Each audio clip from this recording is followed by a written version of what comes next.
காற்று வீசும்போது திசைகள் கிடையாது.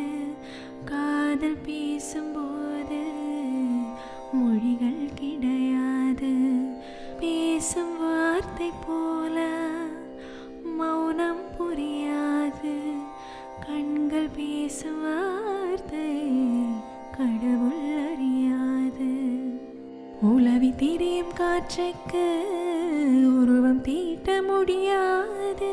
காதல் பேசும் மொழியெல்லாம் சப்த கோட்டில் அடங்காது. இயற்கையின் மொழிகள் புரிந்துவிடில்